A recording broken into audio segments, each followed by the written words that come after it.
the training that I'm using to be better and implement strategies on how I can grow as an AI educator. So I hope you guys listen throughout this podcast and implement some of the strategies that these two amazing people that are so versed and are AI experts as well as social media experts. So I truly hope that you guys will embrace the content and learn. Okay, here we go. What I want. This is what we call it. It's like using AI to win. I go through a 3-step process, and the first step is I just do it. But I think we're not good with AI because all we needed to do with Google was ask. This past year, I want to say 100x down on AI. I'm making yearly salaries every month. Can you just break down ChatGPT versus Gemini? I'm doubling down, tripling down, 12xing down on. What are the top 3 AI things right now? Like everyone in this room, tomorrow spend 15 minutes on these three AI things. What would those be? Yeah, so first let me say 3 AI things for beginners would be just. Welcome to the department. Today's department is the AI department, and I have the queen of AI, Alicia Little. Welcome back to the department. Welcome to Las Vegas. Thank you. Yay. We have a live studio audience, as you can hear. Which is amazing. And then we have art.mp4. Let's give it up for my guy, art.mp4. Yay. Back. Real quick, what can't AI do? Yeah, so AI can't replace this, right? It can't replace that human interaction. That's why brands and us and our personalities are going to become even more important in this AI revolution that we're going into right now. So that's, when we're looking at the big picture of us and what AI can't replace, it can't replace who we are. And so even though we can get AI to speak like us and to clone us, people want the interaction with us humans. And so I'm telling people that our brands and our creators aren't there yet, that you need to go all in on you as well. Yes. Yeah. So good. I love that. Yeah. I'm finding that authenticity. Yeah, that's it. Is there a way you can get AI to be authentic? Well, it's, AI is trainable. So it's how we train it. So if you're training it to be how you define authentic, like you authentically to be in its responses or how it writes for you, then yes, you can train it in that way. But it's only as good as you can train it as well. Which is, I think, why I'm here. Right. Because I feel like I'm terrible at training AI. I was trying to do a photo the other day, make our family image, a portrait to put on our Samsung frame television. And that thing messes with your face, man. Every time you try to get AI to do something, it's like, that's not my family. That's not me. But maybe I'm just not prompting it well. Yeah, and that's the key. It's really prompting it. So you really have to dive in and say, well, did I tell it to not change any of the facial features?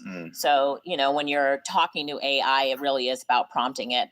And so people are doing AI photo shoots and you see some people's photos look exactly like them. And then other people's photos, you're like, who is that? That doesn't look anything like you. Or that looks like you 32 years ago. You know what I'm saying?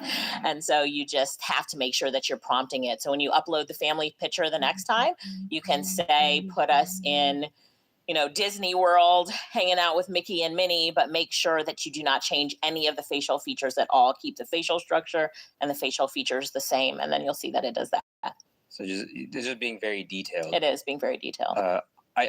We'll back it up. I just wanted to catch up with you kind of. Yeah. So the last time we chatted was 6 months ago. Right. So in the last 6 months, what have you seen evolve with AI and how are you using it differently 6 months later? Sure. Wow. A lot has happened in 6 months. And sometimes I think, this is where AI is going to be in a year or 2 years. And then next week, you see the changes and the updates, it's evolving so quickly. Some of the things that I have seen are just the advancements in how we can use it and how quickly AI can create things for us. And so we saw with ChatGPT 5, and now we're in 5.2, that it can handle bigger amounts of content that it's giving us. And then tools like Claude, I'm writing 200-page ebooks in one go with tools like Claude and GenSpark and Manus, and we're seeing better PowerPoint creation done. I love a tool called GenSpark, but now Google Gemini has advanced so much as well. Like Google is really coming for it. Yeah, they're really, really doing good when it comes to the AI tools, and they're putting out so much for us. But, Google Gemini can create amazing PowerPoint slides for us, things that it couldn't do 6 months ago in one go, creating a whole presentation for us, content, the way that it looks and everything like that. So for a business person, for an entrepreneur, for a business professional in your job, you're using these tools now to really level up, and they're advancing so quickly. We're seeing that, a lot of people hated the look of when you created AI images, they look so plastic and fake. And now you can get such great realism with it if I'm you know seeing the like prompts to use. celebrity photo dumps of not celebrities, like right. just aura farming. Right. Hey, Department fam, question for you. Based on you listening to this podcast, you probably are either looking to grow your personal brand this year, build your audience online, and just stop chasing business and start to have business chasing you. If that's you, I want to invite you to the Content to Cash Challenge. This is a 5-day coaching experience, a live coaching experience with myself that's done all on Zoom, and you get access to a private community, and it really is unlike any other experience that I offer. By the end of the challenge, you'll have unreal clarity on what you're supposed to do online, and you'll have the insight on how you can make an extra 6 or even 7 figures. Yes, I said 7 figures in your business this year. And if any of those things sound great to you, I want you to join the next Content to Cash Challenge. Scan the QR code if you're watching on a television, or click the link in the description. Once you go, took a picture of it, told ChatGPT like what brand it was, and it said, pull out the bottom, change the filter, pull it out. It showed me what filter to order. The filter was there the next day. I took a picture of the filter when I got it, and ChatGPT said, great, now open the box, put the filter in, turn it, and test it. And it worked. And I was like, I just saved myself probably $150 in not having to call someone, but not just the money, but the time, like to be home and to wait for a repair person to come to change a filter, right? That was the problem. I had a broken filter. So we're using it not just in our professional life, but personal life. So if you're just using it for the first time or just starting out, think about the problems that you have and ask ChatGPT, can you help me solve my problem?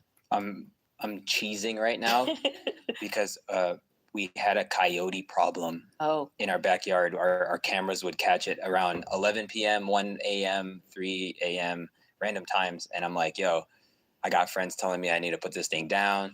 What do I do? And ChatGPT was like, is anti-kill. It was just funny because it was like, in the event it is attacking one of your children. I was just like, this is funny. But I think the reason why, and I could see the age demographic here. Yeah. I think the reason why millennials, is it Gen X, boomers 2.0, right? What would you be? Elder Gen X. Elder Gen X.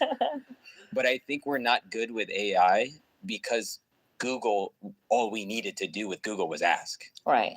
And so being specific in our ask, which is actually like a powerful thing, is just becoming better askers, becoming better, like you said, conversational. I think that gives us permission to use it deeper, Yeah. And I like to tell people who are uncomfortable with prompting, a prompt is the instructions that you give the AI. If you're uncomfortable with prompting it, I go through a 3-step process. And the first step is I just do a brain dump. So, like in ChatGPT, there's that dictate button where you can talk to it. Click the dictate button and just tell it what you want. Like, I'm thinking about this and I need a business plan for my daycare that I want to launch in Atlanta. And you just do a brain dump. And then when you're done, you push off the microphone button. It's transcribed everything for you.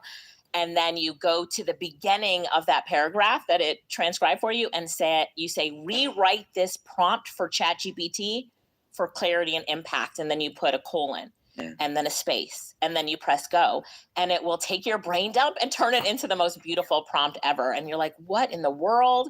So now you don't even have to be good at prompting anymore because you have the AI rewrite the prompt for the AI. So your ChatGPT is literally rewriting your brain dump to turn it into a good prompt for ChatGPT. That's crazy. And then after you're done with that, you read this prompt, if there's anything you want to change, and then you tell ChatGPT, okay, I love this, thank you. By the way, we should say please and thank you to ChatGPT, right? Yeah. Just in case they're going to come back and they're like, she was nice to us, right? Yeah. And so you tell ChatGPT to turn this into a mega prompt, MEGA or super prompt. And I just tried this one day and it worked. And it knows to now talk about the role, act as A, and then it gives the task and the clarity and any restrictions or parameters around it. And it takes your prompt that it cleaned up and it turns it into the best prompt ever. So now you have this super clean prompt that you can copy and paste, open up a new window in ChatGPT. So now, because you can just brain dump it and get a great prompt that you can now ask ChatGPT, put it into ChatGPT. We don't have to worry about being great prompters anymore. We don't have to say, all right, I need to go take a class in prompt engineering before I can work with ChatGPT. That's not true. So you just have to know how to go through that process and you'll be good. Wow, I'm encouraged. Yeah, that's really good. Because I'm a bad prompter. Not anymore. Not anymore. I know like ChatGPT is the one that just came out of the get-go. Yeah.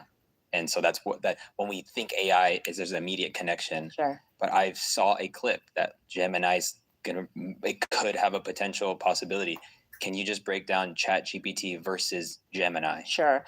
And the one thing that I love about the AI race wars, as we're calling it, is that this one improves and the next morning you wake up and you see the next improvement in the next tool. Like these tools are fighting against each other for our share, right? For our users, for us to use them. And so Google Gemini the image creation is amazing. The video creation is amazing. It can create infographics. I love the hand-drawn sketch whiteboard images that it can create, PowerPoint presentations, content. So people now are leaning towards kind of the one-stop shop that Gemini is over ChatGPT. Will ChatGPT come out with the video creation soon, or we'll see, but they're competing against each other so much. I will say that I love that Gemini, because it's also connected to our Google account. I'm not sure how much you've done with it in that regards, but it also sends me a daily briefing every morning of what's going on in my day, and it really breaks it down and gives me advice on how to maximize my day. So it goes in and it reads my calendar, and then it also scours my Gmail for me. So you can tell it every day, I want you to do this, and Gemini will do it every day without you going to it and asking it. So now there's ways that you can also turn it into your assistant, just as you can with ChatGPT. So they're really running neck and neck, but I will say creatives are in love with Gemini, right? They're in love with the Nano Banana feature, which is the image feature. So we can create great images. I literally never logged into Gemini. Oh, well. And that's my bad. I'm still on google.com because it just says AI this. I'm like, I'm using AI, but it's not really. Does that make your skin crawl? I mean, it makes me excited because maybe that's what we'll do today. And I'll show you some things to do on Gemini. I'll say from my perspective, and I've shared this with you, is that I'm such an artist. I'm a creative. I'm a perfectionist. I love coming up with the ideas and all that stuff. Now, am I telling my team, like what Dan Martell says, y'all need to be doing 92% of your job using AI, because I know AI could be used, but I'm passing it off to them. And I think there is, best and use cases for the director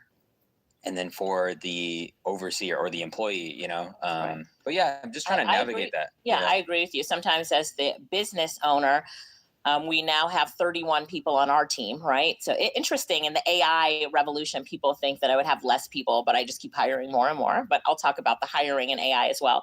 But, we have a AI first policy. So in our business, you have to use AI first. If you're going to edit a video, you're not doing it from scratch. You're using an AI tool. And what AI tool are you using? And that's so important. So sometimes, the business owner, yes, will have their team using it. But as the business owner, when you tie into some of these tools, your creative process also becomes so much easier and more exciting. And now you can create more and lead more. And that's the part about as a business owner that I love doing, is taking the ideas that I have and running with them at the speed of AI and then passing them on as well. So when you really start to dig into what you can also do with AI before you pass it off. You start to get even better at, taking your ideas a little bit deeper and running with those. Yeah. The number one question I usually get asked by people like you is, Omar, how the heck does your videos look and sound so dang crispy? Well, the reality is it's the equipment I use, and you'd be surprised how inexpensive it could. Vibe coding. So creating software tools or websites by just working with the AI. I don't know how to code, but I will tell you that I've created so many tools and I've created so much software without knowing a line of code. That's wild. So that means that I'm just telling the AI, hey, I would like to make a marketing prompt generator for entrepreneurs that generates prompts based on their business and that they can copy and paste into ChatGPT. And 3 minutes later, I have my tool completed that I can connect with my Stripe. I use Lovable a lot for my vibe coding or creating no-code tools, and then I can have a tool done same day, which would normally take me weeks or months with developers and a lot of money. I'm just doing the things myself. That's wild. So I like teaching that. And so if I want to teach that, it would take a long time to put everything together to get it out to my audience. But now it's just done really quickly. I literally got a DM from an old friend and he was like, hey, Omar, just wondering if you know anybody for this job role. And it was a software developer. Right. And I was just wondering if he doesn't need to hire somebody. Yeah, he doesn't need to hire somebody. He might want to hire somebody to look it over at the end. But kind of the interesting thing about software development that I'm doing is that I'll develop the software on Lovable. And then when I'm done, I have Lovable act as a usability tester and test the software for me. So it then will go through and test everything and as a usability tester. And then I have it tested as a customer. And then I have it tested as the boss of the usability tester who assumes that the usability tester made mistakes and it finds mistakes. So you keep digging deeper, these things that the developer teams would do to make sure that the software is good, you can do yourself. And that's crazy. Within Lovable. So you just start to think, like I was like, all right, when you create a software, what's the person that would then go to the software and test it? Oh, a usability tester. Well, I need a usability tester. And then I stopped for a minute and I was like, but can I use AI to be a usability tester? Do I really need to hire someone? And I asked Lovable, could you be my usability tester? And Lovable's like, let's do it. And it tested the own tool that it made. And then I have ChatGPT agent mode do the same thing. And you can actually see, because it shows you, like ChatGPT will show you ChatGPT doing the work. It will actually go into my tool and test every button, every link, and come back and report to me what works and what doesn't. What are the top 3 AI things right now? Like everyone in this room, tomorrow spend 15 minutes on these three AI things. What would those be? Yeah. So first, let me say 3 AI things for beginners would be just to do it, just to start something, have conversations, get to know ChatGPT, get to know Google Gemini, and start there. For those that are already exploring it a little bit more, understand where the market is going. Every single business right now, every single organization, government agency, they're looking for AI trainers. So figure out how you can become that person that knows AI well enough and is AI literate enough to be so valuable in the revolution that we're in right now. Which is like your certification program, which I know so many people that have gone through. Okay. So shameless plug, and I co-sign, get certified by her. So there you go. Create a software. What's the person that would then go to the software and test it? Oh, a usability tester. Well, I need a usability tester. And then I stopped for a minute and I was like, but can I use AI to be a usability tester? Do I really need to hire someone? And I asked Lovable, could you be my usability tester? And Lovable's like, let's do it. And it tested the own tool that it made. And then I have ChatGPT agent mode do the same thing. And you can actually see, because it shows you, like ChatGPT will show you ChatGPT doing the work. It will actually go into my tool and test every button, every link, and come back and report to me what works and what doesn't. What are the top 3 AI things right now? Like everyone in this room, tomorrow spend 15 minutes on these three AI things. What would those be? Yeah. So first, let me say 3 AI things for beginners would be just to do it, just to start something, have conversations, get to know ChatGPT, get to know Google Gemini, and start there. For those that are already exploring it a little bit more, understand where the market is going. Every single business right now, every single organization, government agency, they're looking for AI trainers. So figure out how you can become that person that knows AI well enough and is AI literate enough to be so valuable in the revolution that we're in right now. Which is like your certification program, which I know so many people that have gone through. Okay. So shameless plug, and I co-sign, get certified by her. So there you go. Thank you. But I'm seeing that is such a great move right now. You know, we always say, I'm booked and busy. It's such a great move right now for people to go into, and anybody in it doesn't matter what industry you're in, it's high demand right now. What a cool gift as the business owner to gift this AI certification to your employees. Yeah. There you go. Yeah, we have that. Become more valuable, yeah. We have employers that are buying it all the time because it's not just for the employees, but it's for the employer too, because they want them to be more productive and efficient, but they also want the training for their employees. So as an example, I trained a company who had 42 employees and they all did PowerPoint presentations. So this department that all did PowerPoint presentations for clients. So I went in and they said on average, it took them 6 hours to do a PowerPoint. And I did a training with them on a tool called Gamma, GAMMA.app. It's a really good PowerPoint creation tool. And so somebody in the audience that was there told me what a presentation he had coming up. He gave me the title of it in Gamma. 40 seconds later, his PowerPoint was done. And so none of the 42 had used AI yet to create their presentations. So now they're all using it. So we're talking about a whole department that 42 employees went from 6 hours to maybe now 30 minutes for the whole process of creating PowerPoint presentations. The return on that is just astronomically amazing for the company. So this is where companies are saying we need people to come in and train how to use it. It was 45 minutes that it took for me to train them, and then they're all off and running right now. So I would tell people to, dig deep into the training, look at what's hot, make sure that you spend time becoming AI literate. LinkedIn says that AI literacy is the #1 skill to have overall, of all the skills. And then I'd also say, make sure that you work on your communication skills and public speaking, because in the AI revolution, our communication skills are going to be so much more important than even they are right now. Something I'm so glad that I've done over the years was just capture, whether that's like create content, do Zoom calls, hit record on the call, be in the lobby of a conference and art film that conversation, because I started using, we got Delphi.ai. Heard about this? I have, yes. Yeah. And so you uploaded all that knowledge into it, created a chatbot of yourself, and now your clients can go to that chatbot 24/7 while you're sleeping and ask any question that they want. So you now have, and are you charging for that? Well, I will. It will be a part of being a part of my inner circle, which that was my Christmas gift to them. I like it. It was like $8,000 to like build it out. Okay, I like it. And I know people will do it at various ticket, offers. I think low ticket communities can do it. Yeah. But I was just highly inspired because I think something we're undervaluing are the conversations we're already having. Transcriptions are like the greatest ingredient for leveraging AI. Yep, absolutely. And take this conversation I had with my sister. Take this conversation I had with, I was gifted by one of my inner circle people a Plod. And it sits in the back of your phone. Yeah.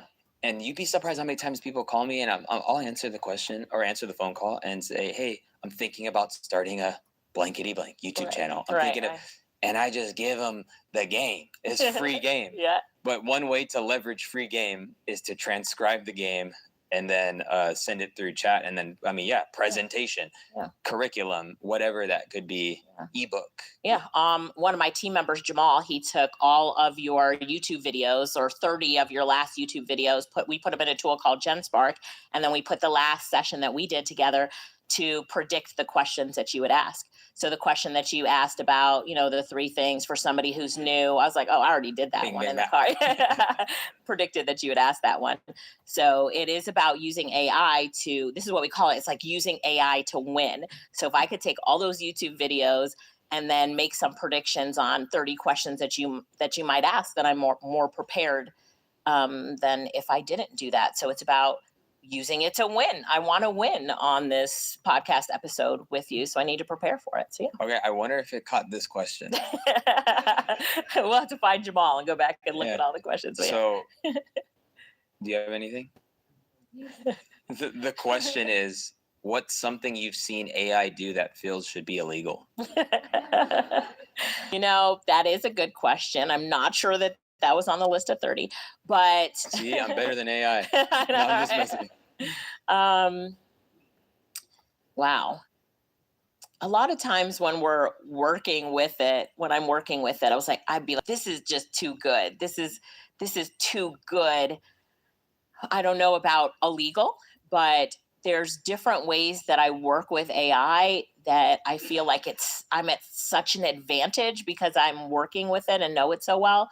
So for example, I told my ChatGPT that it needs to act as a top 0.01% strategic thinker, and what that actually means, and that is called genius mode, and it needs to stay in genius mode now until I tell it not to be in genius mode anymore. So I compare my ChatGPT before this mode, and in mode, it's just made up. It's not a button that you press. It's just the way that I told it to operate. So I'm like, wow, I can have ChatGPT operate as a genius if I wanted to. So my answers in genius mode, if I was to ask it a marketing question, it would come out with, here's what you do, phase 1, phase 2, here's how you really da, da, da.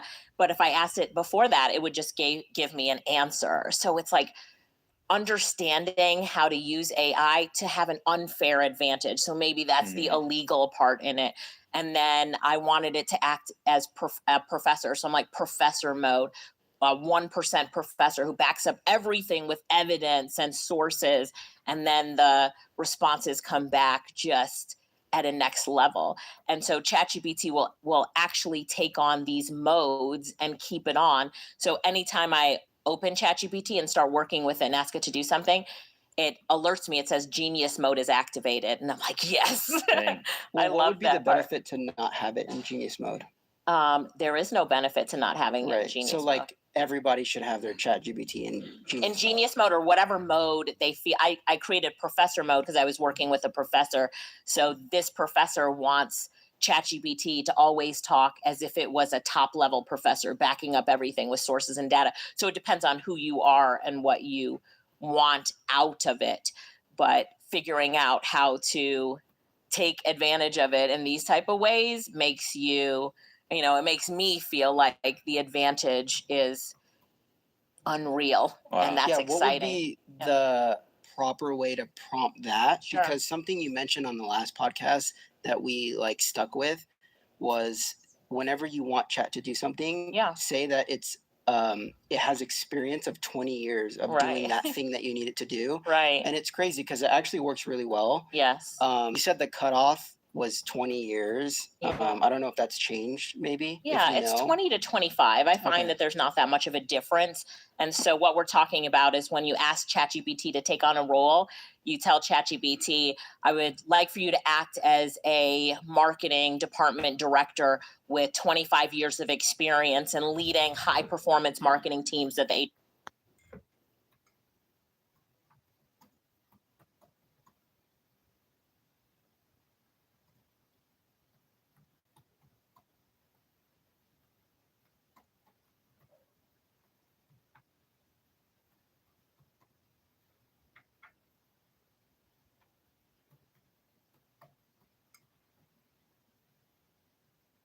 agency level.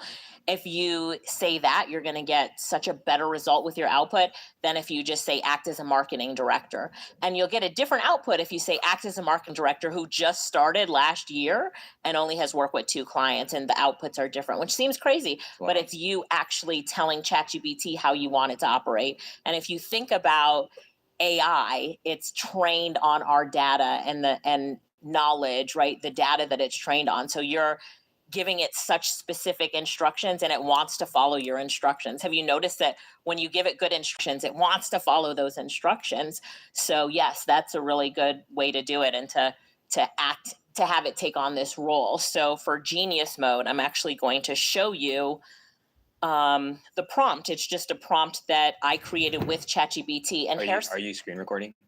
I'm going to do that right now. Yeah. Here's how you're like, make sure, right?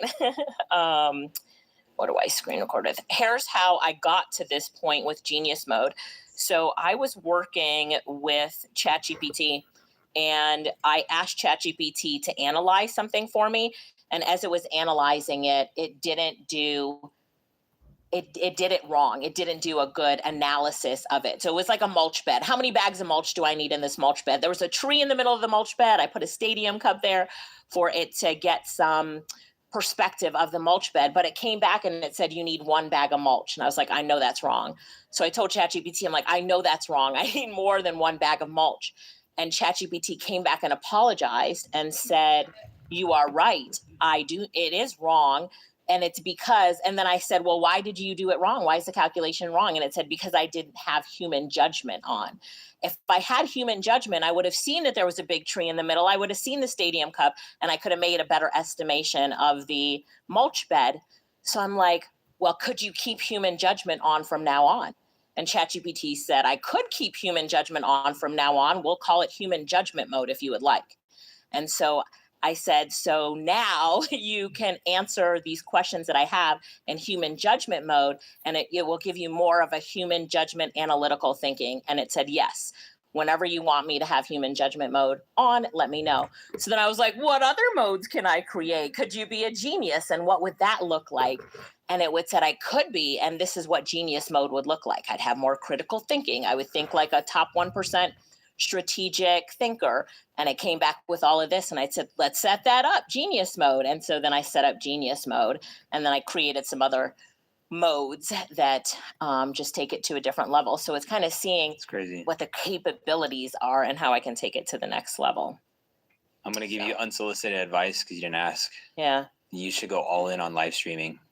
Yeah. Okay. Because if you were just streaming while you're having all these, I'm just thinking about, because when you're talking about how you're using it, my mind goes to like, where are you? When are you doing this? Like, when did you discover this? I get it. And when I'm seeing like, the very anti-AI thing for you to do is to just, when you're doing your thing. I like how you say my thing, like. Yeah, it's that's what it looks like, Yeah. Oh my goodness, I just unlocked genius mode. Chat goes crazy, people throwing in the money. And then you get some clippers and then they clip it up and then you're on TikTok and you're like, what? Speed. Actually, because you have this screen up, I have a nitty gritty question. Sure. You see in the top left where it says chat 5.2? Yep. So when you click that, you're able to select a version of ChatGPT. Yep. And I don't know, this confuses me. Like, I don't know. I mean, it tells you what it does, but like, does it really matter? Yeah.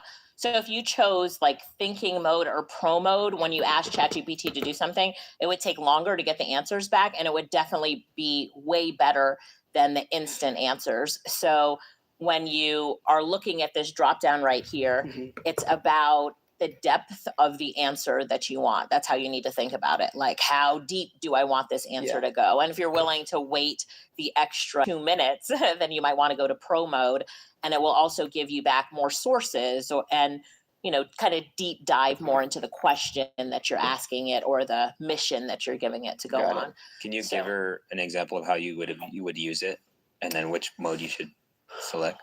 Let me see. I mean, this is the most recent version. Yeah. He's going to laugh, but I'm training for an Ironman. I love 70.3. Okay. And I used it to write me a 18-week plan. Look at that. But the first thing I did was I spoke to it with the dictate mode. Yep. And I gave it all my context. I gave it my age, my weight, my height, what other training things I've done in the past, what races I've done, what injuries I've run into, the shoes I'm wearing, the gear. I gave it everything. Wow. And it gave me a week by week basis with nutrition, the specific workouts I need to do. So that's kind of like a version that I would use that. So I used auto for that mode. Should I have used like pro? If you use pro, you might get back some more, it might say, here's some underground strategies that you could use, or strategies that are not as common. So it might give you back some things that it digged a little bit deeper and found articles on, or something like that, that it could give you a little bit more of an advantage. But if you go back and try it again and do it in pro mode, you'll see that you will get a different answer, and it will be longer and more detailed than the auto mode. I mean, another example is our podcast YouTube descriptions. So something I realized was like, I don't need to be writing these myself, because sometimes they take a while, and all it needs to be is a summary of the podcast, because that's all people need. They just need what this podcast is about, the main things, and how it can help them. That's right. And it does it every single time, like without me needing to like resubmit it or anything. Right. And that's a lot, because you have memory turned on in ChatGPT. So in ChatGPT, I'll show everybody else this. If you go into personalization, and inside of personalization, there's a function here called memory. Okay, so I have never opened up the settings. You haven't? No. I will tell you, I get overwhelmed because of starting a new tab. Like, I got the Chrome tabs going crazy already. I can't go. And then, then it's like clicking around. You know? Right. Okay, so But if you have this tab right here open, you'll see that my memory is turned on. And ChatGPT's memory has gotten so much better than when it first started. But this gives us such an advantage. And so because you're using it, it knows what you like. It knows what he likes, right? So it's going to go back to writing it in the way that it knows that he likes it written. So that's really important. And then to really take this into another level, this memory, you go here to ChatGPT where you would type in the prompt, and you're going to now type in based on what you know about me, right? And because it knows so much about you, now you're like, based on what you know about me, and you could ask it any question that you want, and you're going to get back such in-depth answers. So I could do something like, based on what you know about me, last year, what opportunities did I miss that if I would have gone all in on, I would have cashed in big time? Wait, so this is referencing all of your chats you've ever had? Right, all of the chats that I've ever had. I don't know if I want to show these results on the screen. Right, and so it said, based on how 2025 actually played out, here are the big opportunities you touched, circled, or partially stepped in, but didn't go all in on. And yes, these could have been cashed in on big time. I'm going to be direct because you asked for the truth, not comfort, and we won't scroll any further. But, it will come now and tell me all of the things that I could have done better. Right? I massively undermonetize how much people want direct access to your thinking, which is what you just told me. I should be live streaming my thought process, right? So good job, Chat. You're like ChatGPT. It's like Chat. Not just your tools. And then it says what I did, but what I didn't lock in on. It says gave insane value live. Right, because I do summits every month, and it knows that I do summits every month because who writes the copy for the summits I do every month, and who helps me with all of that. So we start to think about the memory function and having this strategic advisor. Because if I would have hired somebody to go back and analyze my year 2025 and start to think about all the opportunities I missed, I'm spending $100,000 on a coach like that who can advise me on that. But I can now work with ChatGPT here and go back to it every day and say, okay, I now did this, I now did that, and then work on it. And so then at the end of 2026, I'm asking the same question. What opportunities did I miss that I should focus on for 2027? Ask it to be my strategic advisor and help me. But I love just starting off my insights question with ChatGPT on based on what you know about me. So the more that we use it, the more it knows about us. And it's kind of scary sometimes because I think, did I actually discuss that with you, ChatGPT? Or we're using it for so much that we sometimes have to understand that now we need to think about, all right, how do I take it to the next level and use it for my advantage? It's good. Have you ever blamed ChatGPT for something you had to tell somebody? Like what? What are you thinking? Like let somebody go on a team, like confront someone? Oh, I don't even have to blame ChatGPT. They're all like, yeah, we know it's ChatGPT that Alicia went to. But, you know, I use it. I also credit it for doing a lot of things for me that help me. So, for example, my cell phone company, which I'm not a big fan of, I put in my bills for the last 12 months. And so I'm like, analyze my cell phone bill and just tell me, are they charging me for something I shouldn't be charged for? Da, da, da, da, da.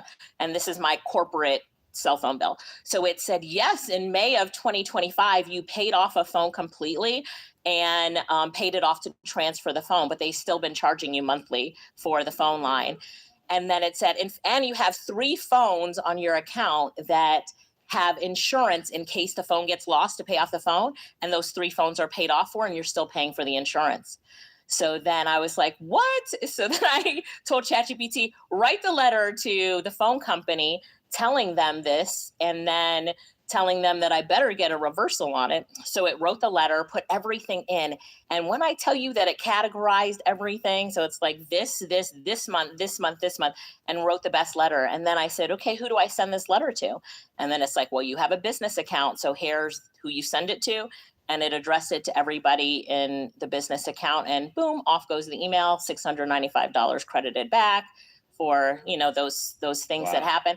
So that's now cool. I go back and I'm like, what other company do I need to put in here? But you start to think about, I just don't have the bandwidth to check the telephone bill. I just don't. Yeah. And I don't want to do it. So I put it into ChatGPT. So I'm using it as my helper, as my assistant. But before you do that, I want to show you something on ChatGPT settings. So if we go back to ChatGPT and we click on the settings, in ChatGPT, there's 2 things you have to pay attention to, and one is security and the next is data controls. So you want to keep your account secure. So if you click on security, there's something at the top called multi-factor authentication, and you want to make sure you turn that on.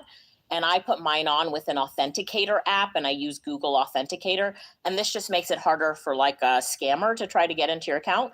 So if somebody tries to open up your ChatGPT account, they have to verify with an authenticator. So before you start to put in lots of data, make sure that you do that. And then the next one is in data control. So we went to settings and then data controls. And where it says improve the model for everyone, click off and turn this off, because if you leave it on, if you read what it says when it's on, it says allow your content to be used to train our models, which makes ChatGPT better for you and everyone who uses it. But basically, if you're using it, the data and the content that you put in and that ChatGPT gives you back can be used to train its models, and you don't necessarily want that. The only time you'd want it is when you want to tell ChatGPT how amazing you are, how amazing everything you do is, because then you want it uploaded and saved in ChatGPT to push that out as answers. But you want to make sure in most cases that you turn that off. And then now you upload your telephone bill, your different things that you want help with. I mean, I guess this answers somebody's question from the last pod. They were worried about privacy because you had mentioned that you use it to like book appointments, and sometimes they have your like credit card numbers, and they have access to your emails and everything. And just somebody was like super questioning like, what's the privacy thing though? Yeah, so you have to do those things. If you don't do the multi-factor authentication and turn off improve the model for everyone, you shouldn't be using it. Like, do those 2 things first to make yourself more secure, and that's a really important part of it. It's very rare that I've heard that anybody's gotten their account hacked or anything like that, but just make sure, like from the get-go, that you set those things up properly. That's good. Do you have a personal login and a business login? I do. So how do you draw that line? And do you feel like you're spreading yourself thin by building this one up and not building this one up? Yeah. So for me, if you click on, first I'm going to show you how to get there. If you click on your settings and then click on account, and then you click on manage. So this manage button right here, I'm just going to click on change plans so you can see the different plans. So these are the personal plans here. Most people have the plus $20 a month. I have the pro just because I'm a trainer and use it all the time. But then there's also this business plan. So if you're a business owner, you need to get at least this plan here, $25 a month for your team members to use ChatGPT. And the main reason is because of the security. So you know how we turned off the data controls? in the business level account, ChatGPT defaults that to all the employees because they're like, you can't trust your employees to make sure that they do it. So we're going to default and have more privacy and security around your account information. So in my business account, I have our team members and they all have individual ChatGPT accounts. So when we first started off with ChatGPT, I bought one account and let 10 people log into it, and they were all using the same ChatGPT account. But when ChatGPT got the memory feature, you definitely can't do that anymore because a person wants their, like how you were just talking about how it knows you. So that's important. So then they opened up this opportunity for businesses to get accounts for all the team members. So now all of our team members have their separate accounts. So to toggle between that. So if you're a business owner, definitely look at that. Is that connected to an email you give them? And if they were to leave your company, you can remove them. And they would lose everything? They would lose access to that. Yes, correct. Okay, this is this is another like deep question. Yeah. So you know how you can start a new thread, like if you just click the logo and it just opens the like little search bar thingy. Yeah. His friend Neil told me that when you do a project thread with chat, it remembers and references everything in that project. Correct, it does. So what's the difference between chat using your entire account as memory versus like each project is its own chat bot? Yeah, so the benefit of using a project, and we'll go down to projects here and create a new project here in ChatGPT. The benefit is that you can upload the knowledge base or the data and have it all in one place. So for example, how he was just talking about creating his own AI based off of all this knowledge base. So yes, you could upload that to ChatGPT, but it's better when it's saved in a project file. And now you can access that project file with the knowledge base and all the content saved right in there, especially if you're doing client work. So if you're doing client work, you don't want the client work in your regular ChatGPT, and now it's remembering all of that and kind of mixing it up with your work as well. So you would put that client work, especially in ChatGPT. Got it. So, we have clients that we do some copywriting for, and all of their personas, how they talk, all of their winning copy, all of that stuff is in a project so that we can then pull from that project to. Yeah, because I would have a department podcast folder, like project with everything I need in there. Yeah, with everything that you need in there.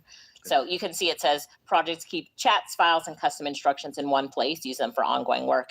The next thing that's really cool is that ChatGPT for teamwork also has this thing now called group chats. So if you look at the top, this is a new feature. See where it says add people?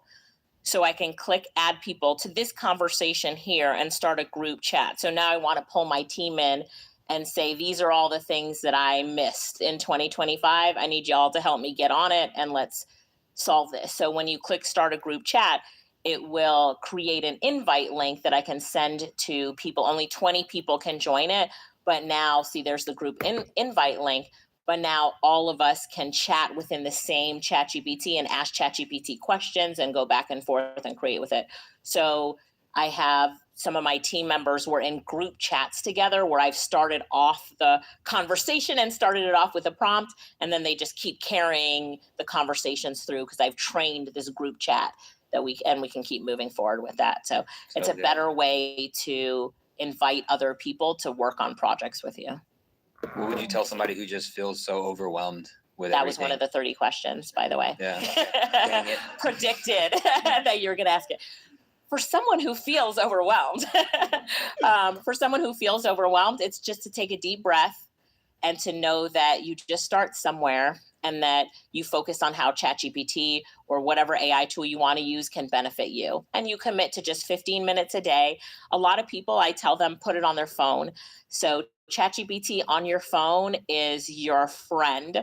So especially the conversational way to talk to ChatGPT. So open it up and ask it a question every day. Have it solve one problem for you every single day until you get addicted and you can't sleep. And then you come back and you blame Omar for asking the question that AI predicted you would ask. But that's it. Just start in 15 minutes a day. What would you say for someone who has a book in their heart that John Maxwell says there are people who speak then write? Yeah. And then there are people who write then speak. Yeah. I found that I'm a very speak then write kind of guy. Yeah. And I've been wanting to write a book, but I don't want to write a book because I speak for a living. Yeah, right. And I've done it so many times. Right. What's your opinion on authoring a book? Are you an author if you use AI to write a book? Absolutely, you are. And it all depends on the process that you go through to do it, how authentic that book then becomes to you, right? So you want to make sure that that book is authentic to you. So what would you do in this case? So you would go to ChatGPT. Let's start with somebody who hasn't used ChatGPT a lot. So they would go to ChatGPT and they'd say, I would like to author a book. First, I would like for you to know everything that you can know about me, and let's call this a personal intelligence blueprint. Ask me 20 questions about myself so you can get to know who I am so you can write the book for me. So we'll come back and it will ask you all these different questions about yourself. Answer those questions, and then you tell ChatGPT, now log that into your memory. All of those answers, log it into your memory, and it will say, memory updated. You'll see this little thing, memory updated. So now it's updating that. And then you say, well, I also need to build a story repository. Ask me questions about my life.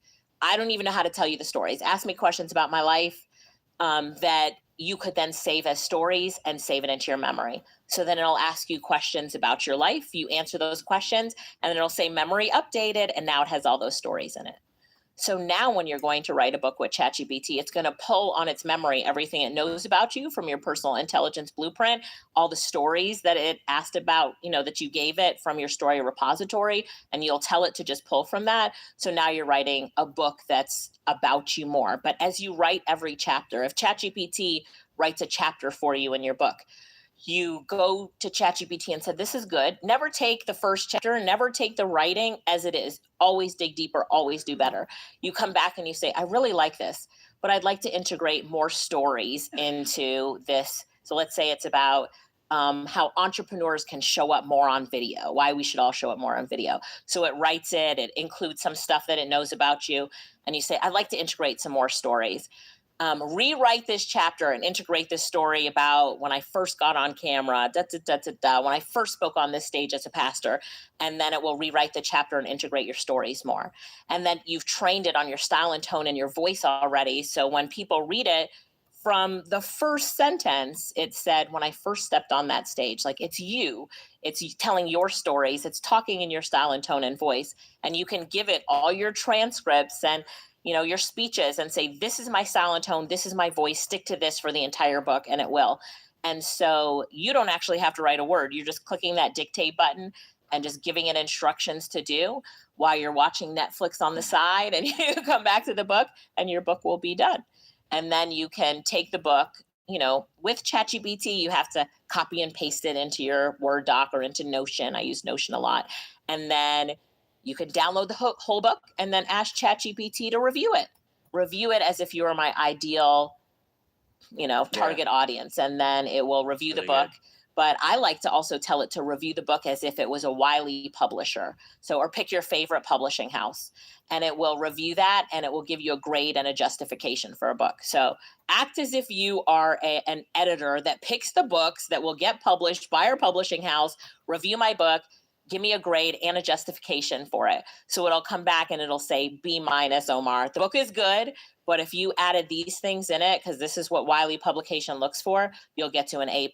Would you like me to help you integrate that and update the book? And you say yes until it gets an A+, and then you put it on the publisher's desk and you're good to go.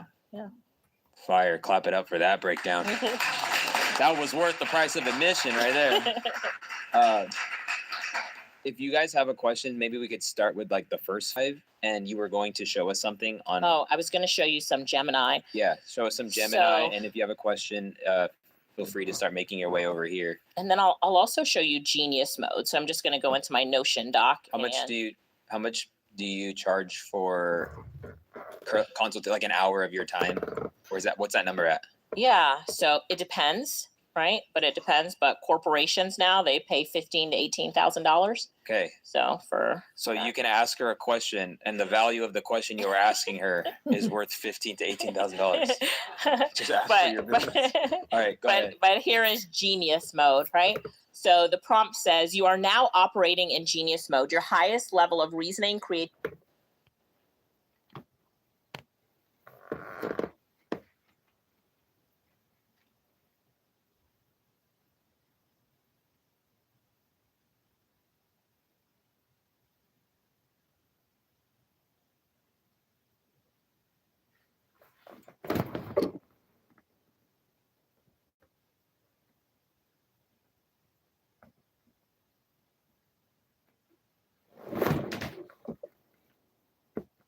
creativity and clarity.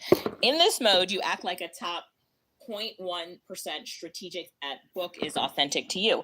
So what would you do in this case? So you would go to ChatGPT. Let's start with somebody who hasn't used ChatGPT a lot. So they would go to ChatGPT and they'd say, I would like to author a book. First, I would like for you to know everything that you can know about me. And let's call this personal intelligence blueprint.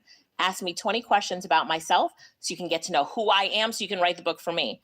So we'll come back and it will ask you all these different questions about yourself. Answer those questions, and then you tell ChatGPT, now log that into your memory. All of those answers, log it into your memory, and it will say, memory updated. You'll see this little thing, memory updated. So now it's updating that. And then you say, well, I also need to build a story repository. Ask me questions about my life. I don't even know how to tell you the stories. Ask me questions about my life that you could then save as stories and save it into your memory. So then it'll ask you questions about your life. You answer those questions, and then it'll say memory updated, and now it has all those stories in it. So now when you're going to write a book with ChatGPT, it's going to pull on its memory everything it knows about you from your personal intelligence blueprint, all the stories that it asked about, that you gave it from your story repository, and you'll tell it to just pull from that. So now you're writing a book that's about you more. But as you write every chapter, if ChatGPT writes a chapter for you in your book, you go to ChatGPT and said, this is good. Never take the first chapter, never take the writing as it is. Always dig deeper, always do better. You come back and you say, I really like this, but I'd like to integrate more stories into this. So let's say it's about how entrepreneurs can show up more on video, why we should all show up more on video. So it writes it, it includes some stuff that it knows about you. And you say, I'd like to integrate some more stories.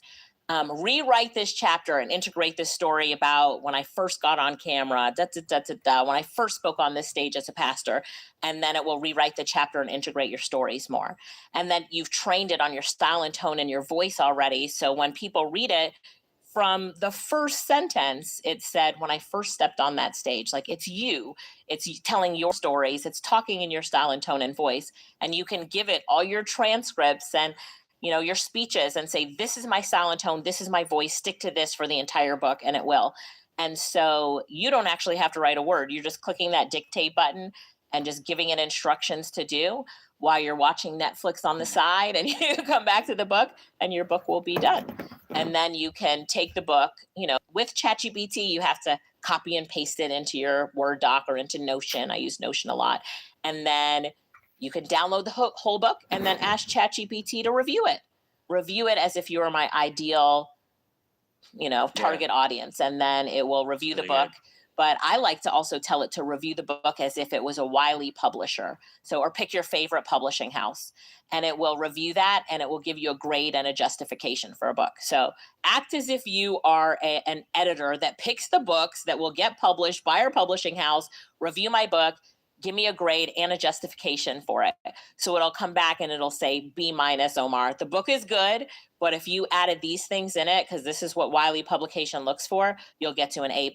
Would you like me to help you integrate that and update the book? And you say yes until it gets an A+, and then you put it on the publisher's desk and you're good to go. Yeah. Fire. Clap it up for that breakdown.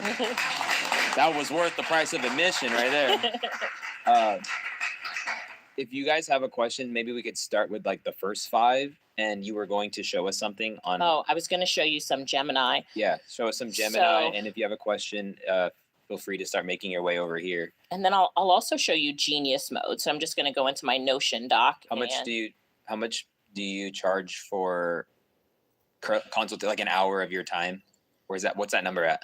Yeah, so it depends. Right. But it depends. But corporations now, they pay $15,000 to $18,000. Okay. So you can ask her a question, and the value of the question you are asking her is worth $15,000 to $18,000. Just ask for your business. All right, go ahead. But here is Genius Mode, right? So the prompt says, you are now operating in Genius Mode, your highest level of reasoning, creativity, and clarity. In this mode, you act like a top 0.1% strategic thinker who combines expert level knowledge, deep logic, and creative synthesis. Behavioral settings: always think critically and explain your reasoning clearly. Ask clarifying questions before answering if needed. And that is such an important one. It will ask you questions on your ask. Provide deep insights, not surface level summaries. Identify hidden opportunities. risk, and second order effects. When relevant, show frameworks, models, structured behavior, breakdowns, communicate with confidence, clarity, and style like a world-class strategist or advisor. And here's the kicker. Stay in this genius mode for the entire conversation unless told otherwise. And you can say, stay in this genius mode forever unless told otherwise. And which is what I've done. So every time I open up a new ChatGPT setting, it says you are in genius mode. And then confirm activation by briefly explaining how you'll now operate differently. So this is how you can change how ChatGPT operates for you. And you can do this on any of the tools that we're talking about. So good. Yeah. And then for Gemini, I was going to just show you, since you haven't used Gemini before, I'm going to try to get you all about Gemini. Let's create an infographic.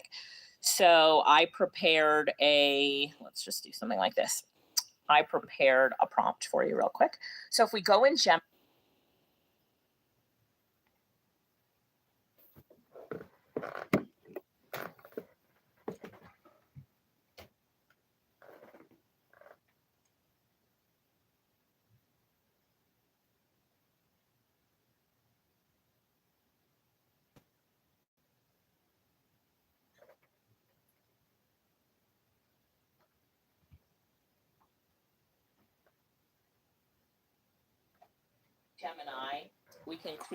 we can click on create an image, and I'm actually going to put it in thinking mode. And then I'm going to paste my prompt right here. And this prompt is just to create a sketch note infographic about the 5 reasons why every business owner needs AI. So the thing is with Gemini and what it can do right now as business owners, creating things like infographics or hand-drawn sketches. Hand-drawn sketches used to be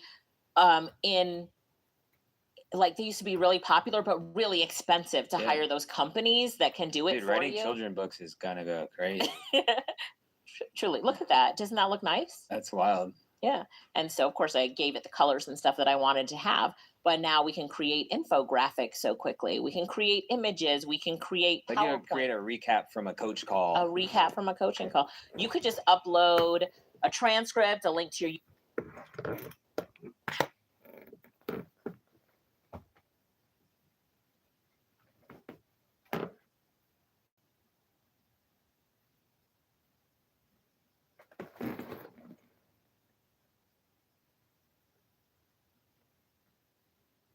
YouTube video and tell it to make an infographic off of that. I didn't give it any of the content to write here.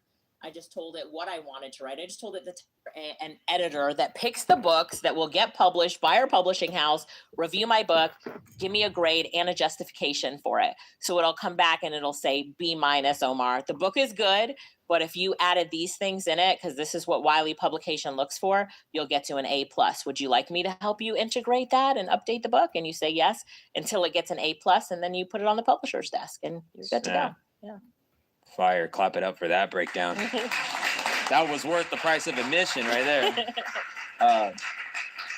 If you guys have a question, maybe we could start with like the first 5, and you were going to show us something on... Oh, I was going to show you some Gemini. Yeah, show us some Gemini, and if you have a question, feel free to start making your way over here. And then I'll also show you Genius Mode. So I'm just going to go into my Notion doc. How much do you charge for consult, like an hour of your time?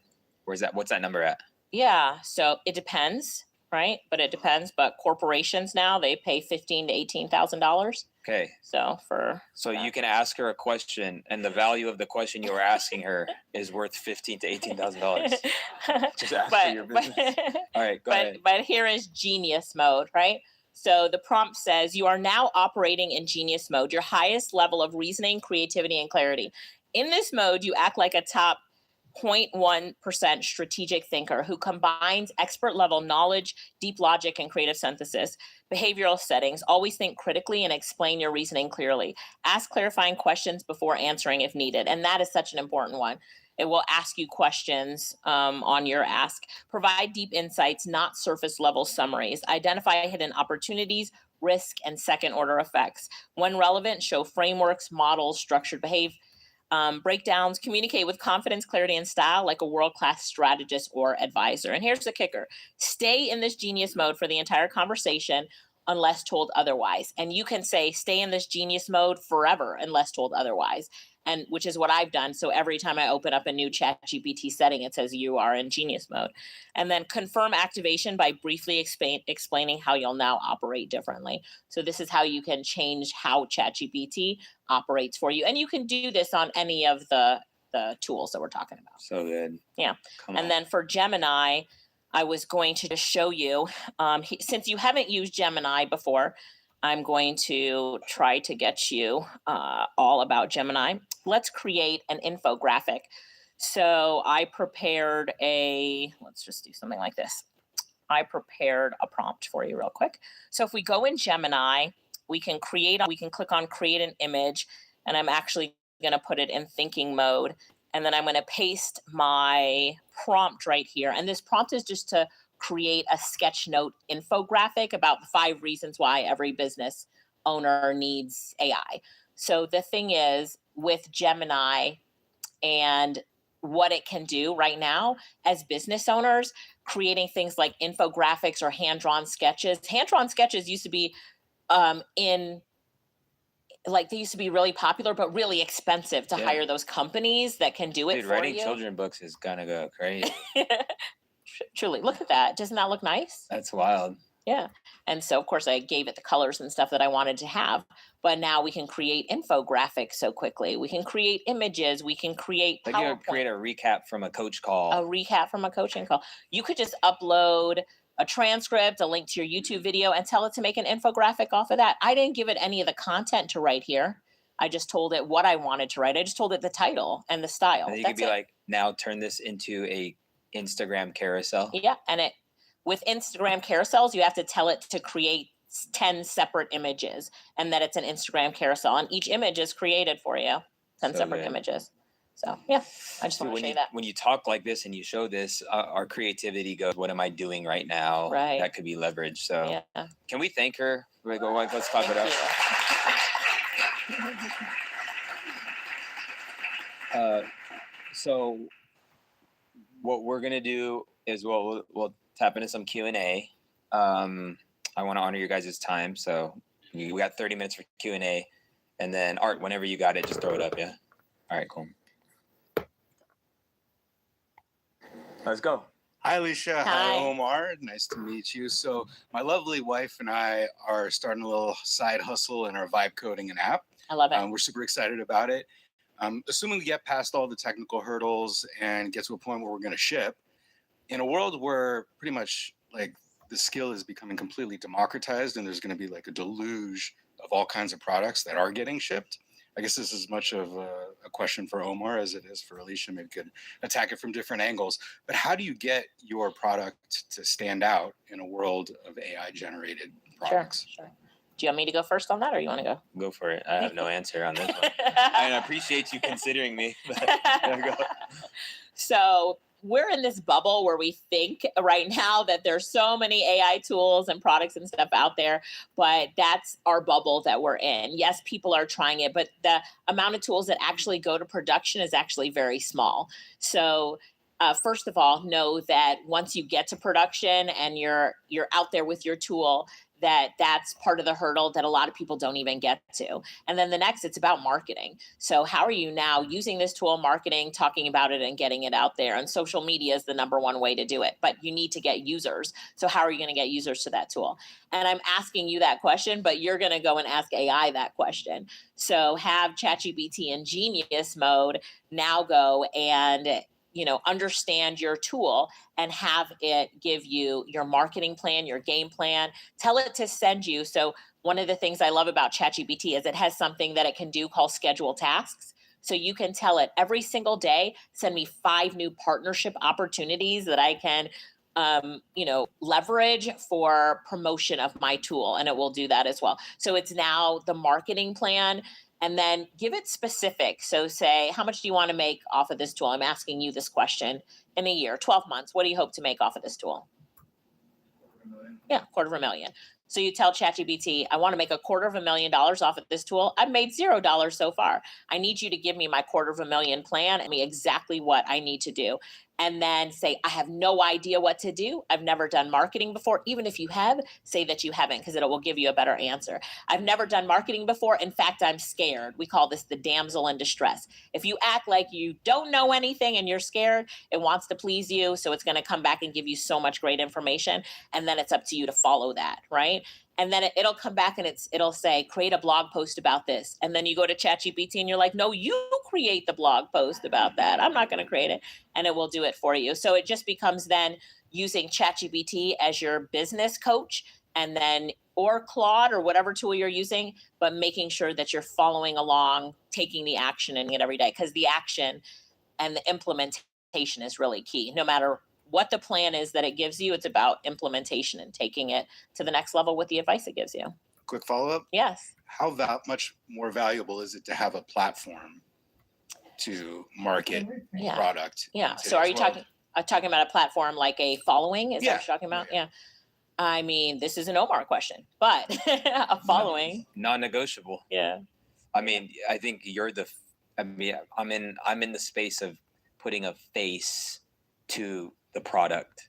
And when people can connect with a human, like we all are here because we know Alicia, or maybe you're here because you know me, but I'm the face. She's the face to the thing. So I think your goal is, how can I be the face, or who can be the face, and people will see themselves using that, thing. But do I think it could be done without you being the face? Yes, but somebody needs to. Yeah. And I think that's just a way to, because if the app is very niche and helps a niche problem, you got to be talking to the person that is going to need it most, and you show them what life is without it, what life is with it.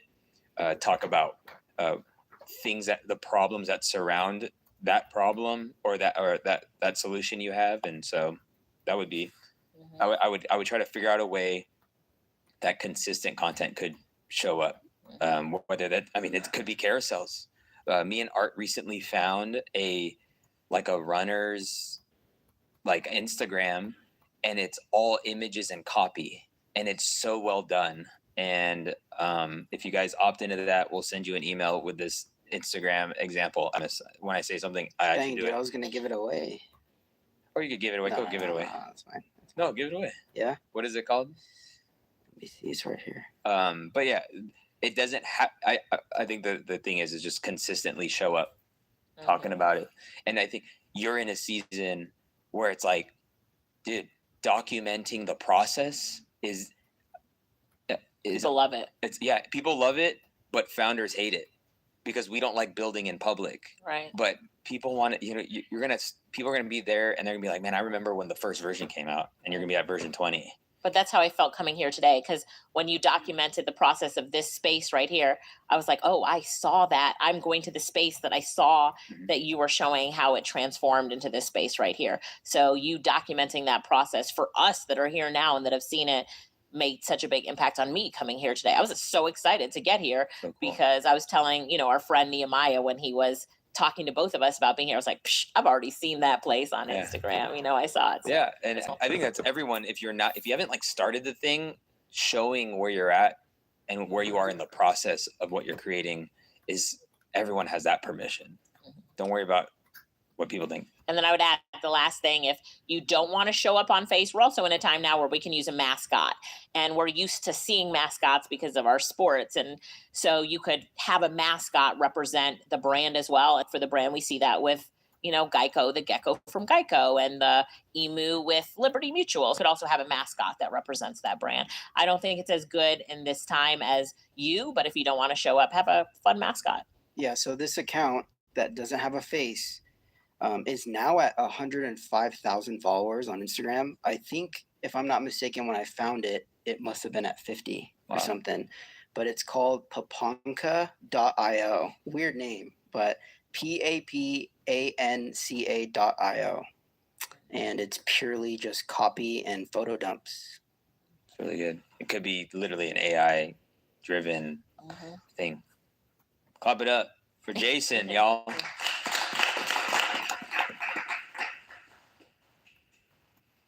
Thank you. You all are amazing. And I think you're a gift of God. And I've said this to you. My name is Bishop Bonnie. Yes. Brad, and I've followed you for the last year. Yes, hi, Bishop Bonnie. Hey, and I'm a pastor, I'm a bishop, and I'm a mental health professional. I work a lot with, obviously, pastors as a bishop. I have two questions. Number one, many pastors are afraid, Alicia, of AI. They're afraid, Omar, that it will replace prayer, discernment, or the Holy Spirit. My question to you is, because I've said some things, but how do you help leaders see AI instead as a support tool rather than a spiritual threat? And the follow-up to that is this. Can you share an example of how AI might actually free some of these pastors? 80% of the pastors in the United States are under 200 people and they're overworked. How AI might actually free those pastors to spend more time in relationships and care rather than in administration and burnout. I was one of them. Okay. I'll start off with what you said, see. How can you let them see it? It's actually, they have to see it. So one of the ways that I teach AI is always through demonstration. Like, I have to show you how you can do it and what you can do with it. And then you're like, oh, I can see how I can do that and how that would make a difference. And as you're talking about all these things, you know, you want more members in the church, that sort of thing. Well, you need to be more visible, right? And so that's, again, building on social. So how can you take your sermon and then clip it up and paste it on Reels and across social media? And what AI tool could you use to auto post for you so that you're doing less work? And then how can you take the administrative burden that your team is under and free them up by also using AI to write your newsletters, to answer, you know, so showing them the different ways that it can free them up and then what they can use with that time, with that freed up time.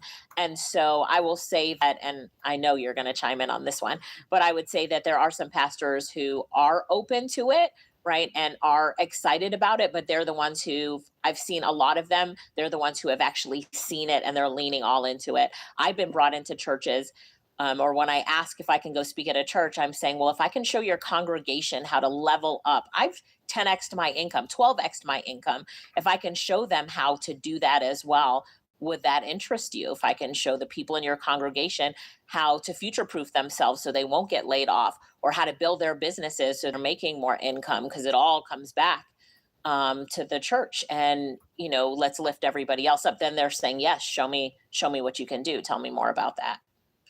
I'm wondering if there's a word, you know, when I first started in mental health, pastors would just say to me, oh, I got Jesus. I don't need that, Bonnie. I got Jesus, you know. So I changed it to emotional well-being. Have you thought about something in AI to change the word so you can even get in the door? I don't know. The door of the church? Yeah, because if you say, hey, you know what, I want to talk to you about, you know, what artificial intelligence can do for you, yada, yada, yada. I'm wondering, is there another word, or anyone else out another word besides that? I think that falls under marketing. And I know like there are inherently great minister marketers. I think many of us know them. They're on social media. They know how to get the people going. And I believe it's their method of just maximizing on attention. I think as spiritual leaders, because this is the question is for spiritual leaders, I believe spiritual leaders should always walk in conviction. We should never do something because somebody else is doing it. If you're a spiritual leader, you should do it because you feel the Holy Spirit leading you to do it. And therefore the conviction that we as a staff need to be using AI, or I don't need to, everything about the 2026 sermon series doesn't need to come from me, but I could process that. I have a friend who teaches preaching. He coaches pastors on preaching better sound sermons. And in the process of preparation, he says that really his thing is like, let the Holy Spirit get the observation and then take those observations to chat and see if there's a common thread or a theme throughout it.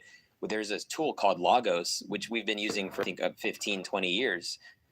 No one blinked at that, and they just said, hey, we're just taking a whole library of everything, thousands and thousands and thousands of literature, and we're throwing in here so you can just go So in my mind, my conviction as a follower of Jesus is that we all have 24 hours, but how we steward it is stewardship.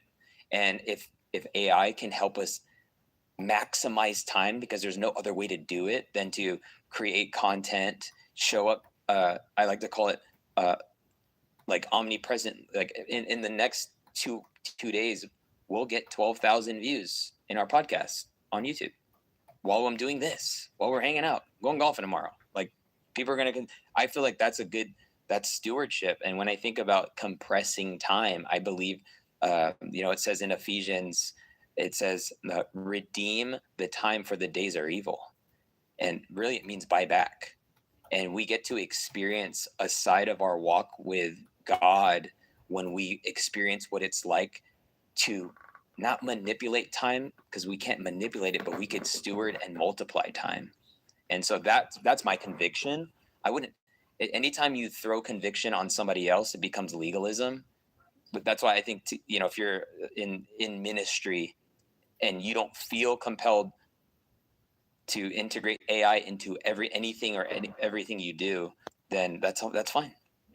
That's, to each is their own, feel led by the Spirit. I think the danger, just like anything, will take care of itself, right? I don't know. I mean, for some of y'all saw you guys went to college and you had to go to the library and flip open books to find the cite the sources. Now I'm like, what's Ruby? My daughter's 7 years old. What's she gonna do when she's 18? I don't think she's gonna drive. Right. But but my thing is, when fear rises, I always have to submit that fear, because God hasn't given us a spirit of fear. So I don't want to be afraid of the future. I want to be excited about the future. And that's kind of my take on that. Yeah. Two things I will tell you. I think you are partially AI, but I asked this question of ChatGPT, and ChatGPT said, step one, don't lead with AI, right? Anchor it in stewardship, right? And so I'm telling you. And so it says, just pay me $20 a month. Pay you $20 a month. So it said, no, $250 plan. It says, you might say something like this: Pastor, I'm not here to talk about replacing people or ministry. I'm here to talk about stewardship. Every generation has tools that either help the church thrive or quietly leave it behind. Printing press, radio, television, the internet, this is simply the next tool. And then it says, now pause and let that land with the pastor, right?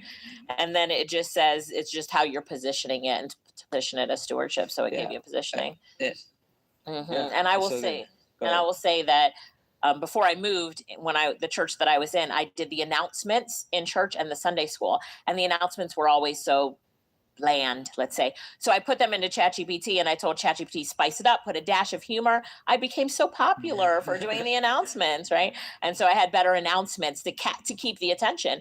And then for my Sunday school lessons, it pulled in deeper thought, helped me to create talking points and conversations, which can be hard for me sometimes. And then also I would go to Midjourney, or this tool called Ideogram, and print off images that I would pass out as handouts. And, I was a good Sunday school teacher. So it just helped me to take things even to the next level. And then I would show that. Yeah. My conviction on systems in the church is systems don't replace relationship. They actually enhance it.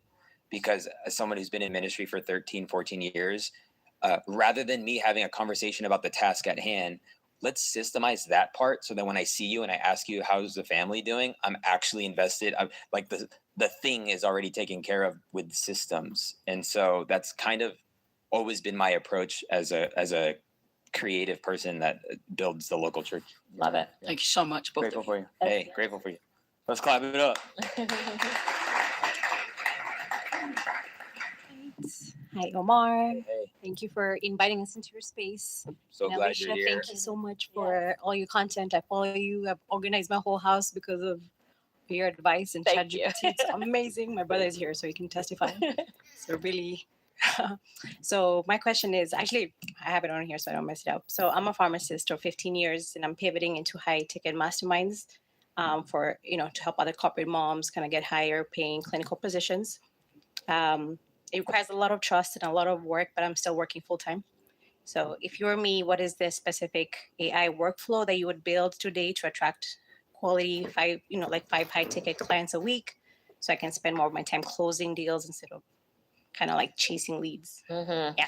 I would actually go to ChatGPT and ask it that question. I mean, you really outlined a really good question, but the thing is that you need to say, when you're talking to ChatGPT and asking that question, like, what other information do you need to know about me and my high ticket offer and what I offer in order to create the best plan for me? Because I can tell that you've got your systems in your head, right? So you need to get that out as much as possible. And then to really make it work for you, ask ChatGPT, okay, I want to do this in the next 6 months, and today is day number 1. What do I do today? And it will tell you, this is what you do today.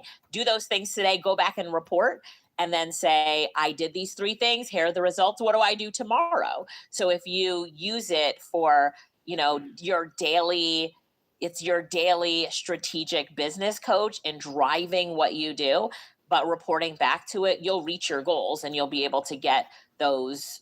Is it women specifically that you're looking for? Or moms? Yeah. Moms, yeah. So get those moms into your network and to be able to make the offer to them. But then also ask, when it's doing this work for you, ask them, where are they? How do I find them? How do I connect with them? And you'll find that it will give you different ideas. I've done something like this similar, and it said there are a lot of really great mom Facebook groups that are specific to different locations as well, and tapping into the people who run those Facebook groups is a really good way to attract the moms into what you do. So, it'll give you different ideas that you might not have thought of, and how to find your ideal customer, and that's priceless for you. Thanks. Just dig deeper.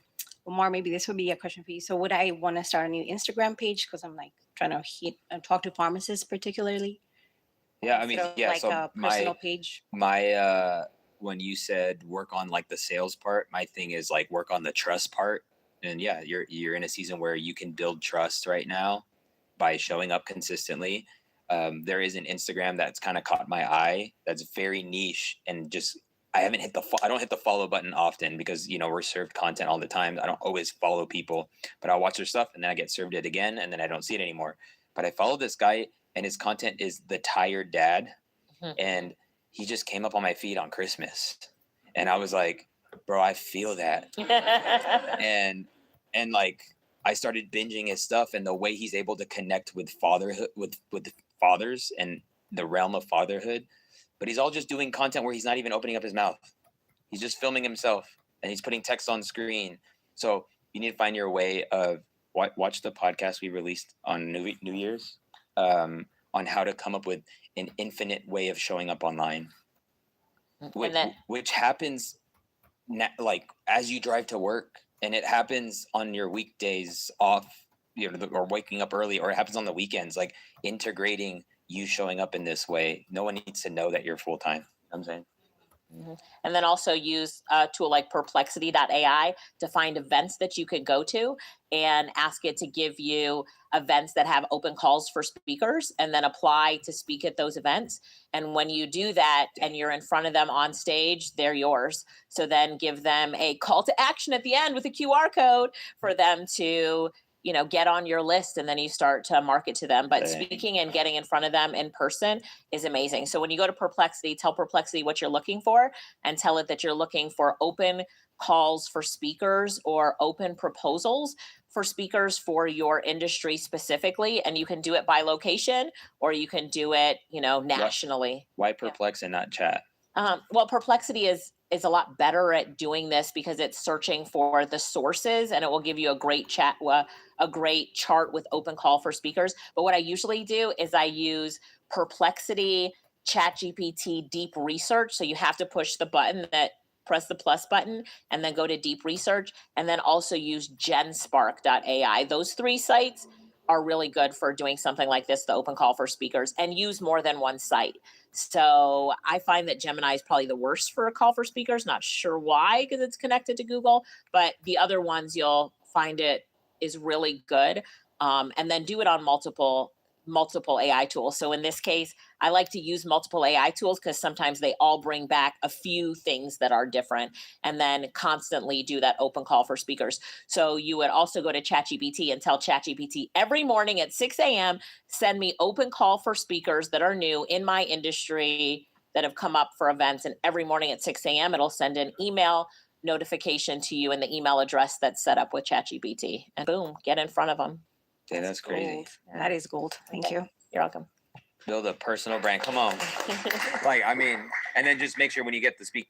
This would be a question for you. So would I want to start a new Instagram page? Because I'm like trying to talk to pharmacists particularly. Yeah, I mean, yeah. Like So a personal page. When you said work on like the sales part, my thing is like work on the trust part. And yeah, you're in a season where you can build trust right now by showing up consistently. There is an Instagram that's kind of caught my eye that's very niche and just I don't hit the follow button often because we're served content all the time. I don't always follow people, but I'll watch their stuff and then I get served it again and then I don't see it anymore. But I follow this guy and his content is the tired dad, and he just came up on my feed on Christmas, and I was like, bro, I feel that, and like I started binging his stuff and the way he's able to connect with fatherhood with fathers and the realm of fatherhood. But he's all just doing content where he's not even opening up his mouth. He's just filming himself and he's putting text on screen.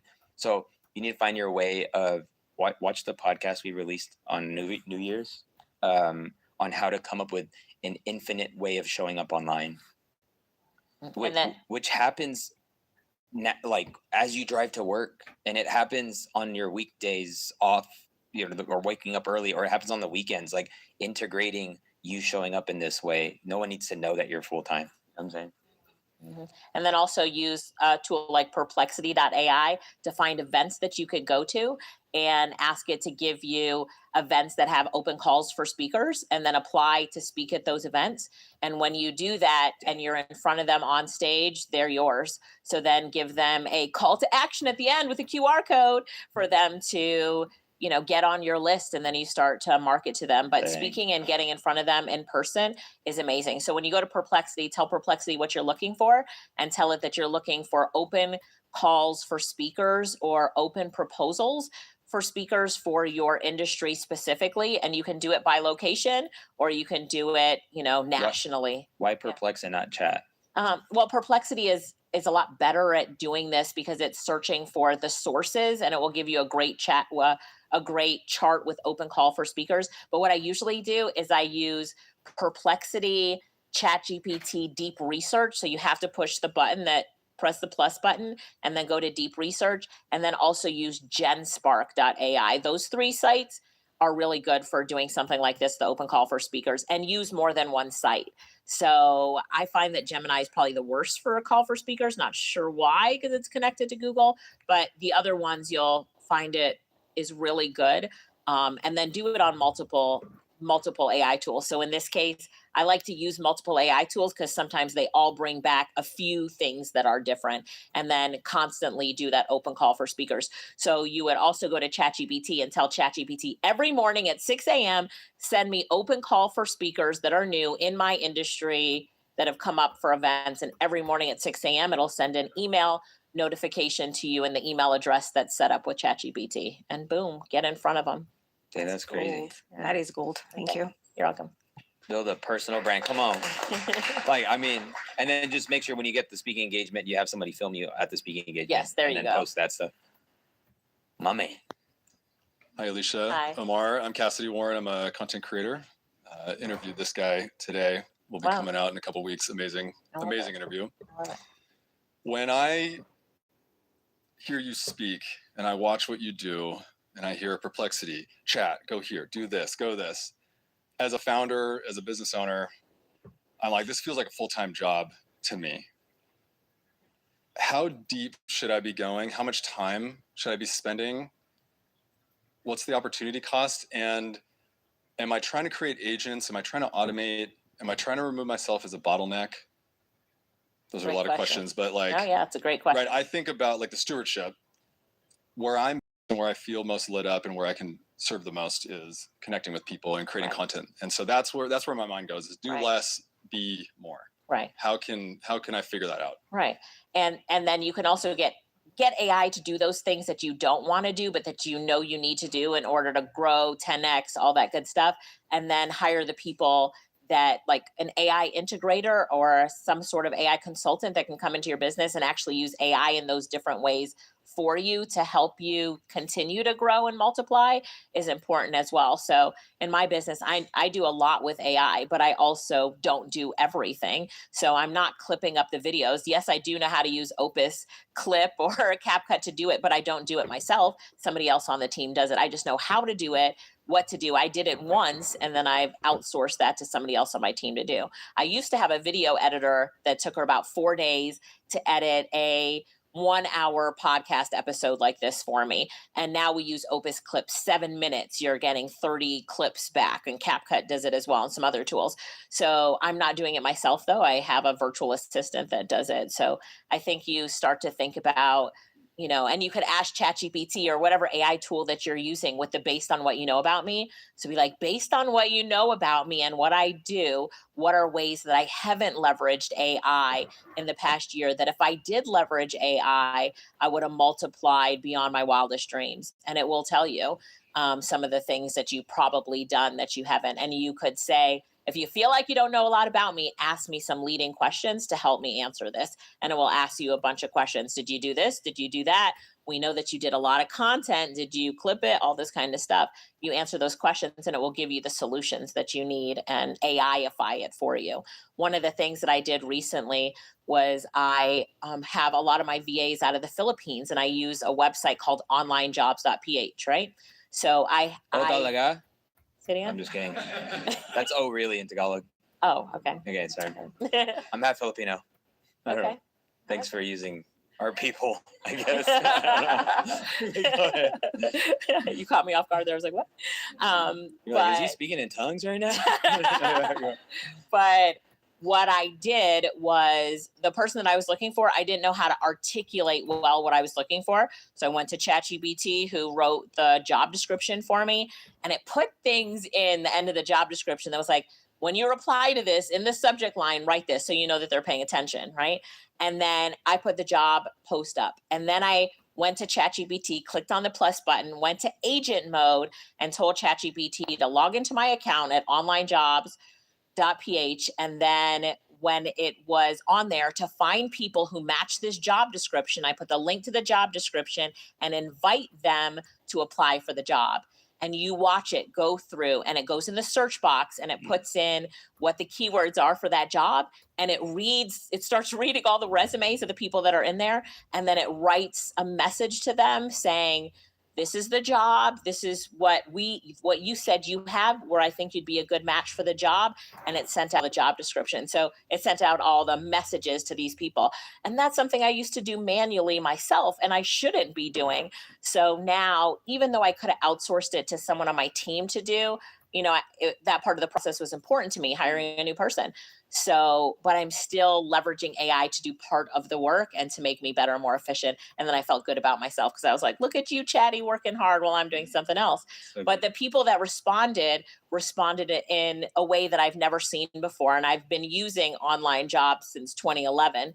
And when they responded back, they were like, oh, yes, I have that. And I see how I could be a good fit. And so it was a different type of response than I've ever gotten, because I've never taken the time to read someone's full resume and tie everything in. So it's about leverage. And that's the key word that I would give you is leverage. Like, see how you can really leverage it to win. Fire. I was at a conference. Cody Sanchez was doing a conversation with my friend Neil, and she hired a director of AI. Yeah. And this person's job is to help everybody where they're not seeing the opportunity, or where they're not. And when you just think about a hire, you think about like how leveraged is that kind of hire, which is what hires should do. Hires should always leverage time and efficiency and productivity. So it just got me thinking, because I think well, your question comes from kind of like how you process things. Right. But when I think about hiring, like paying somebody a full-time salary to potentially just like turn this whole thing into a machine so that we can do more like stuff like this quicker, faster, and things like that. But yeah, I think the idea, you said the word, is leverage. So it's good stuff. Great. All right. Awesome. We have time. Yeah, let's call it up. We'll do one more question, and then I don't know if you're hanging out or you got to dip, but we're going to the party goes to Shake Shack. And so if you're a vegan, I'm sorry. Just ask for water and lemon. Water and lemon. Good evening. Hey. Pastor, you was taking us to church tonight, so thank you for that. And Alicia, so good to meet you. You too. Very good to meet you. So I'm an AI advisor, and I meet with corporate executives. And so as I interview the employees, I'm finding out that they're saying that AI is taking the place and the adaptation into the corporation where no one is now taking responsibility for the outcome. So when you look at what's disrupting trust around AI right now, especially in the C-suite space, how much of that do you see as a leadership readiness issue, particularly around discernment, accountability, transparency, and human behavior? Yeah, it's the thing with a lot of the leadership right now, and as they're adopting AI, is they know the least amount about AI, we're finding. And so the leadership definitely needs advisors that are going in and training at not just the employees, but at the leadership and then at the executive level. And when we start to train them at the executive level and the leadership level, not that they're going to do the work, but they need to have a broad vision of it, then it trickles down. I was talking to a manager and he said, what AI tool should I get for my team? Asked me a bunch of questions. What he actually needed, I said, get the ChatGPT business plan. So he got it for 17 of his employees. And then he came back to me and he's like, it's been 20 days. There's been no changes. There's been no increase or ROI off of this. And then my next question to him was like, well, how much training have they gotten? And he was like, none. I just gave them their ChatGPT account. And so I'm like, well, you just gave them their ChatGPT account. All of a sudden, you expect them to be able to make change without getting the proper training and integration. So right now, so that's ridiculous. That's a ridiculous thing to say, but that's what they think. They think that it's just a magic pill. Give them an AI tool and they're all going to be better. But we actually need to go in and to integrate the solutions and to work. It's not a short-term fix. It's a long-term ramp up for a company, right? And so this is where you benefit, is in articulating that to a company. So, you know, a lot of where you're talking about hiring a director of AI, you can also be a fractional AI advisor or fractional AI consultant and work with multiple companies and helping them to continuously leverage AI. One training a month, one Q&A session a month, and making sure that the leadership is actually integrating it properly makes a really big difference for a company. But employees are fearing it now because it's the truth that people are getting laid off like crazy. Unfortunately, I've gone into companies where they've laid off a lot of people and then the morale is down. So they bring me to come in and train the rest of the company, like the employees that are still there, about AI and to upskill the ones who are there so they can future-proof themselves. Or sometimes it's like a gift to them to get some AI training. But they come in with the attitude at the beginning, like, I don't really want to learn this AI thing. My friends lost their job because of this AI thing. But I have to make it adaptable to them and show them how they can benefit. When you show someone how they can benefit from them, from using it, that's when things start to change. It's like, how can I benefit from it? And then they need to know that they need to become AI literate in order to future-proof themselves. And that more jobs are also being created in the AI revolution. Like every revolution, we see jobs lost, but there's also jobs gained. So you ask them, which end of the stick do you want to be on? And let them choose. Right. Yeah. And do you have a duration for the contract for the companies that you work with? Yeah. So usually 2 years, and they'll agree to 2 to 3 year term to work with you. So, but it just depends. And so sometimes they want just a one-off training, and that one-off training usually then leads into, well, I can be your fractional AI consultant and come in every month and do these things for the company. So, but usually there has to be a kickoff and it has to be exciting for them. And what I believe is dramatic demonstrations pulls people in. So a lot of the companies, I'll say, I know that they can't use this tool or that tool, but I want to show them what's possible with AI because they don't even know, and open their eyes so that they can start to see. And then a lot of companies have brought me in just to teach what people can do personally in their life. Like, don't even cover the business aspect of it. I've done health and wellness events and just different events to show employees how they can benefit personally and at home, because the employer knows if they can, be better at home because they're using AI, then that trickles into the office as well. Thank you. Yeah, you're welcome. I appreciate you. You're welcome. You're welcome. Awesome. Let's clap it up. We'll try to get this out, but the AI Business Summit, you're doing an event with Gary Vaynerchuk. Yeah. With Russell Brunson. Yes. With Neil Patel. Yes. And the hip hop preacher, E.T. Eric Thomas. And Myron Golden. Yeah. What a lineup. That's a crazy lineup. Let people know what they can experience. The link's in the description. You guys, that's what this is if you want to opt in.